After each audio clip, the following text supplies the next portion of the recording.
Hi అండి. Welcome to versatile Vini channel. ఇవాళ healthy recipe అయిన క్వినోా క్యారెట్ దోస ఎలా చేద్దామో చూద్దాం. ముందుగా ఒక చిన్న గ్లాస్లో ఉరద్ దాల్, అలాగే అదే సేమ్ గ్లాస్తో క్వినోవా తీసుకోవాలి. తీసుకుని ఆ రెండింటిని మిక్స్ చేసి వాటర్ వేసుకొని నానబెట్టుకోవాలి. కనీసం ఒక 6 to 8 అవర్స్ అన్నా ఇవి నానాలండి. క్వినోవాలో ఫైబర్, అలాగే ప్రోటీన్, వైటమిన్స్ అండ్ మినరల్స్ ఉంటాయండి. ఇందులో చాలా హెల్తీ బెనిఫిట్స్ ఉంటాయండి. ఇలా 6 to 8 అవర్స్ నానబెట్టుకుని శుభ్రంగా కడుక్కోవాలండి. శుభ్రంగా కడుక్కుని మనం ఈ మిశ్రమాన్ని ఉరద్ దాల్ని, క్వినోవాని ఒక మిక్సీ జార్లోకి తీసుకోవాలండి. అలాగే దాంట్లోకి చిన్నగా ముక్కలుగా కోసుకు పెట్టుకున్న అల్లం ముక్కలు, అలాగే క్యారెట్ ముక్కలు కూడా అందులో వేసుకోవాలండి.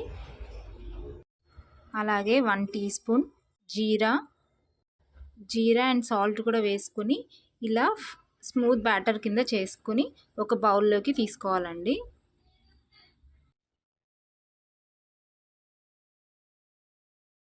ఇక్కడ వీడియోలో చూపిస్తున్న విధంగా కన్సిస్టెన్సీ ఉండాలండి. మీకు కావాల్సినంత వాటర్ వేసుకుని దోశ బ్యాటర్ కన్సిస్టెన్సీ చూసుకుని వేసుకోవాలండి. ఇప్పుడు ఒక ప్యాన్ స్టవ్ మీద పెట్టుకోండి. మీడియం ఫ్లేమ్లో పెట్టుకోండి.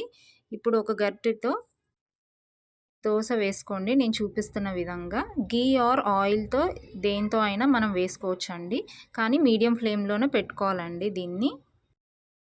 రోజు ఇలా ప్లెయిన్ రెగ్యులర్ దోశ వేసుకోవడం కంటే అప్పుడప్పుడు ఇలా డిఫరెంట్గా వేసుకుంటే కిడ్స్ కూడా ఇష్టంగా తింటారండి. అలాగే ఇలా 2 సైడ్స్ ఫ్లిప్ చేసుకుని మంచిగా దోరగా వేగేలాగా దోశని చూసుకోవాలండి. మీడియం ఫ్లేమ్లోనే పెట్టుకోవాలండి. మామూలు దోశలా కాకుండా ఇది కొంచెం వేగడానికి టైం పడుతుంది కాబట్టి 2 సైడ్స్ ఫ్లిప్ చేసుకొని వేయించు. ఇంకొక దోశ వేసి చూపిస్తున్నానండి. చూడండి, ఈ విధంగా చేసుకోవాలండి.